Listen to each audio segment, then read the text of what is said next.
Okay, today we are going to start the modern physics portion of your second year physics, which is started from chapter 18, Dawn of Modern Physics. Dawn mean arrival, beginning, birth, and how the birth of modern physics came into being. What is the arrival of modern physics? So before going into detail of modern physics, first of all, we should know that what is the difference between classical physics and modern physics. Under which circumstances, under which parameters modern physics begins to start. So there are two main factors on the basis of history or historical background and on the basis of their physical significance. तो यहाँ पर दो चीज़ें मैं आपके सामने रखूँगा कि मैकेनिक्स क्या है.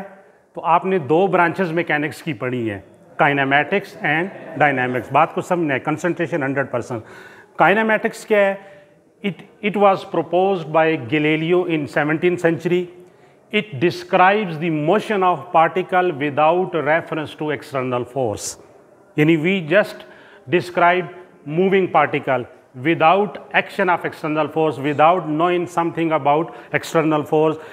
For example, equations of kinematics, which were successfully explained by Galileo in 17th century. The other branch is dynamics. The dynamics were proposed by Isaac Newton in same 17th century. It describes motion of particle under the influence of external force, the laws of motion, curvature of planetary motion, free fall moving object, projectile motion, Newton law of gravitation were successfully explained by dynamics. Is it clear? यानी dynamics में हम moving object की motion को describe करते हैं under the action of external forces, और kinematics में भी हम मूविंग ऑब्जेक्ट की मोशन को डिस्क्राइब करते हैं, लेकिन फोर्स का ऑरिजिन नोन नहीं होता. अगर काइनेमैटिक्स और डायनामिक्स को मिला दिया जाए, यानी इन दोनों ब्रांचेस का सम किया जाए, काइनेमैटिक्स प्लस डायनामिक्स, तो we will obtain a mechanics or classical mechanics. Sometime it is called classical mechanics. यानी जो मैकेनिक्स है ये दो चीज़ों का सम है, काइनेमैटिक्स और डायनामिक्स का. अब क्लासिकल मैकेनिक्स भी इसे कहते हैं. क्लासिकल मैकेनिक्स में जो फिजिक्स की ब्रांचेस है, यानी जो सक्सेसफुली रेवोल्यूशनरी पीरियड जो था क्लासिकल मैकेनिक्स का, जो सक्सेसफुल फिनोमेना एक्सप्लेन हुए हैं या जो चीज़ें क्लासिकल मैकेनिक्स ने एक्सप्लेन की हैं, उनमें मैं मोटी मोटी बातें आपको बताता हूँ. Optics, electrostatics, electrodynamics, magnetostatic, magnetodynamics, thermodynamics, electromagnetism, Maxwell equation of electricity और मैग्नेटिज्म के मतलब थ्योरी ऑफ इलेक्ट्रोमैग्नेटिज्म जिसे कहते हैं. इन तमाम ब्रांचेस को कलेक्टिवली अगर लिया जाए तो ये एक नई टर्म बनती है जिसे कहते हैं क्लासिकल फिजिक्स.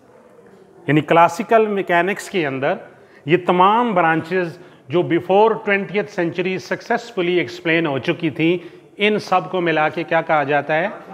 Classical mechanics. तो before the birth of 20th century, before 1901, people believe that they had learned everything about physics, because the most successful phenomena associated with optics, electrostatics, electrodynamics, magnetostatic, magnetodynamics, thermodynamics, heat and motion, temperature, Maxwell equation of electricity and magnetism, Newton law of gravitation, planetary motion, free fall body and their curvature, projectile motion were successfully explained by classical physics. So they believe that they had learned everything about physics. Is it clear? अब classical mechanics के अंदर हम किन चीज़ों को observe करते हैं और डिस्क्राइब करते हैं? Classical mechanics successfully explain dynamics of matter on the basis of their macroscopic properties, on the basis of macroscopic scale. यानी क्लासिकल मैकेनिक्स जो है किन ऑब्जेक्ट को सक्सेसफुली एक्सप्लेन करती है? लार्ज स्केल ऑब्जेक्ट जो नेकेड आई से देखे जा सकें, यानी ऑब्जर्वेबल ऑब्जेक्ट. एक चीज आ गया साइज, डायमेंशन, कि देखने में वो क्या हो, नेकेड आई से ऑब्जर्वेबल हो, जो फिजिकल, इस फिजिकल वर्ल्ड में जो चीज़ें आपको फिजिकली दिखाई दे रही हैं मूविंग स्टेट में, मूविंग एरोप्लेन है, मूविंग ऑटोमोबाइल व्हीकल्स हैं, इवन मूविंग क्रिकेट बॉल है, फुटबॉल है, बर्ड्स आर फ्लाइंग जो है, इसी तरह ह्यूमिंग मूव करते हैं, प्लैनेट्स आर रिवॉल्विंग। तो ये तमाम की तमाम चीज़ें नेकेड आई से ऑब्जर्वेबल है, बट इनकी रिलेटिव वेलोसिटी जो है, मूविंग वेलोसिटी जो है, वो अगर आप वेलोसिटी ऑफ लाइट से कंपेयर करें तो they moves with negligible velocity as compare to velocity of light. So there are two problem arises in classical mechanics. One, size and dimension of the object, it is very large in scale, और दूसरा क्या है, relative velocity उनकी, कि उनकी ordinary moving body की velocity जो है वो बहुत कम है, स्लो वेलोसिटी से मूव करते हैं। हमने लाइट तक जाना है, लाइट के कंपेरेबल बात करनी है। तो सिंपल वर्ड्स में क्लासिकल मैकेनिक्स को कैसे डिफाइन करेंगे? The branch of physics which describe और deal dynamics of matter on the basis of macroscopic properties moving with very low velocity are called classical mechanics. Is it clear हो गया? अब दो problems मैंने आपके सामने रखे कि क्लासिकल मैकेनिक्स में क्या आगे, साइज ऑफ द ऑब्जेक्ट और very low velocity. 20th century 1901 में जब मैक्स प्लांक ने एक कॉन्सेप्ट दिया, या हम एटम के स्ट्रक्चर के मतलब सर्टन इंफॉर्मेशन कलेक्ट कर सके, क्योंकि 1897 में इलेक्ट्रॉन की डिस्कवरी हुई, और आप जानते हैं कि E=hf का जो कॉन्सेप्ट था, जो प्लांक्स ने प्रपोज किया, और 1911 में बोयर ने रदरफोर्ड एटॉमिक मॉडल जो पेश किया गया, तो जब मैटर को on the basis of their microscopic properties पे ऑब्जर्व करना किया गया, या उसकी वेरियस प्रॉपर्टीज़ को सामने समझा गया जाने लगा, तो क्लासिकल मैकेनिक्स फेल होगी। क्यों?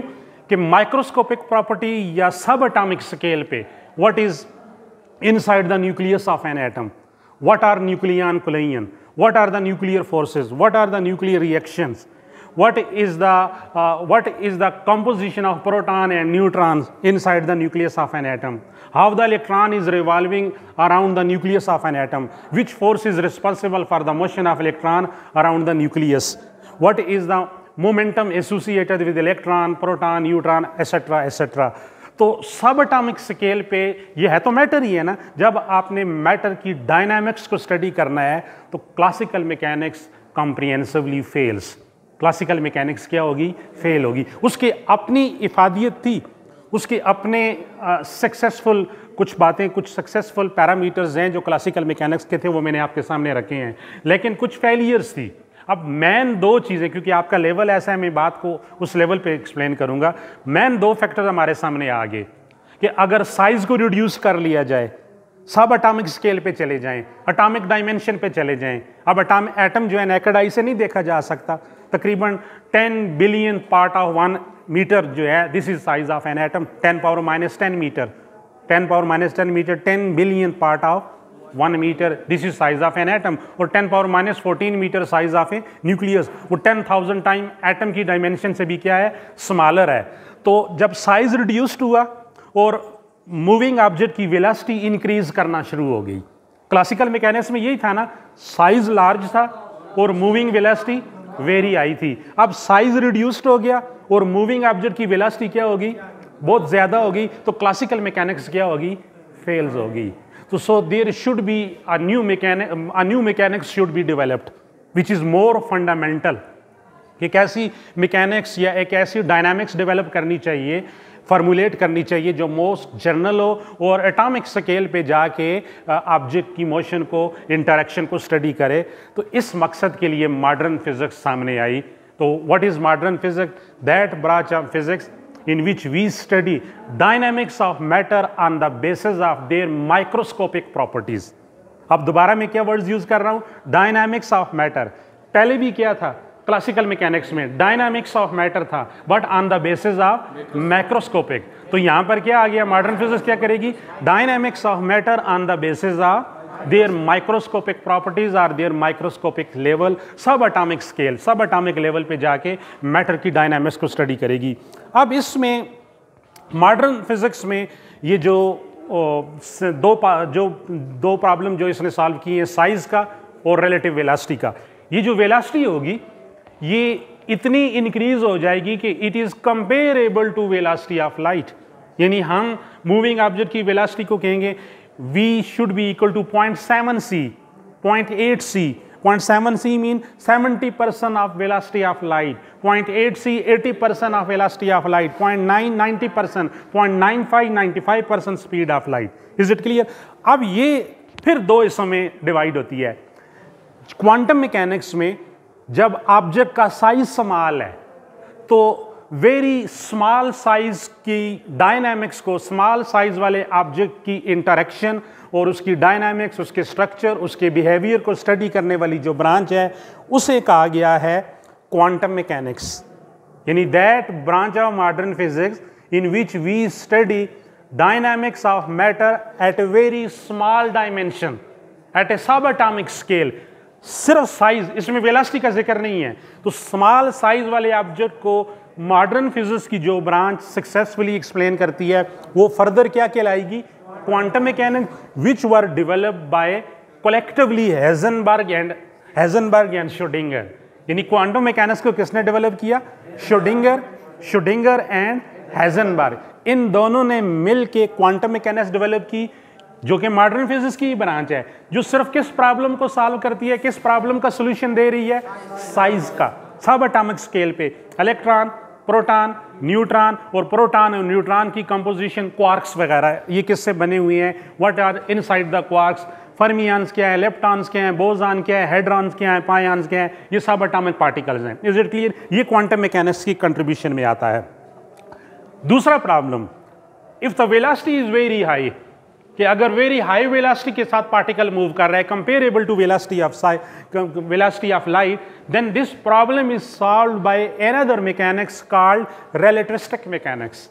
तो रिलेटिविस्टिक मैकेनिक्स में हम किस चीज को डिस्कस करेंगे? जो सेकंड प्रॉब्लम था वेरी हाई वेलोसिटी को।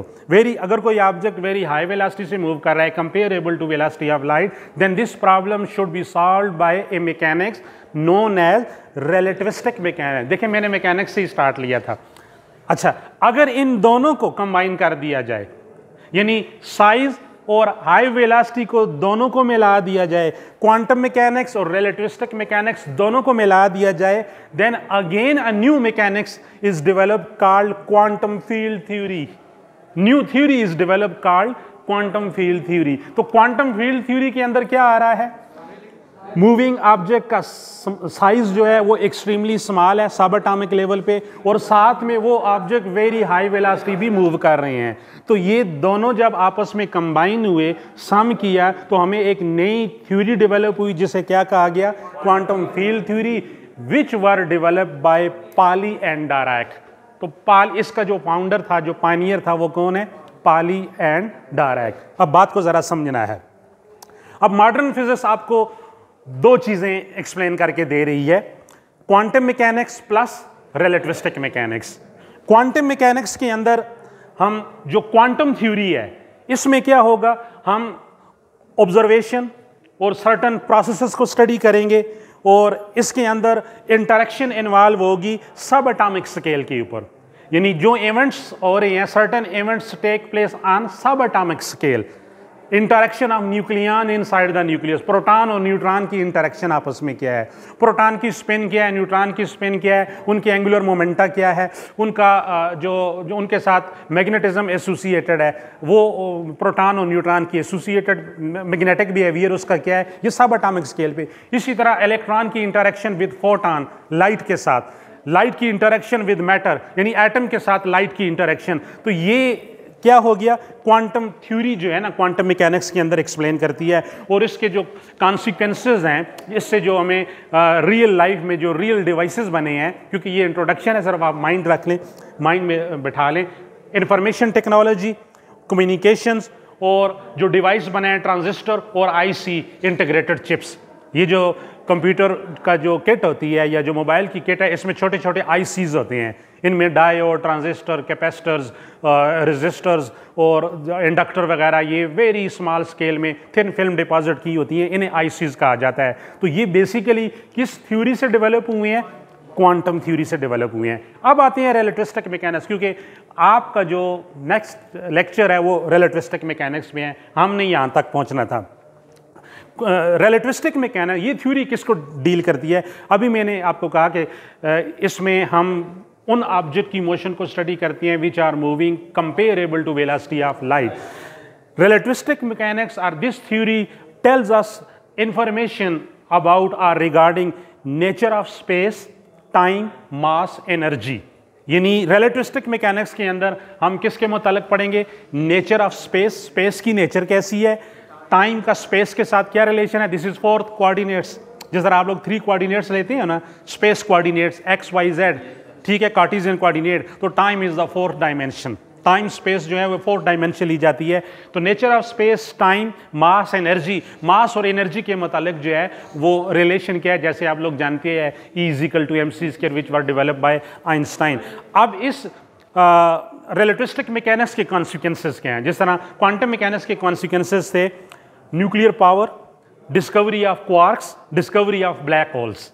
कि क्वार्क्स से क्या मुराद है? मैंने आपको बताया था कि जिस तरह एटम के कॉन्स्टिट्यूएंट्स पार्टिकल्स हैं, electron, proton, neutron. What are the constituents of proton and neutron? Quarks.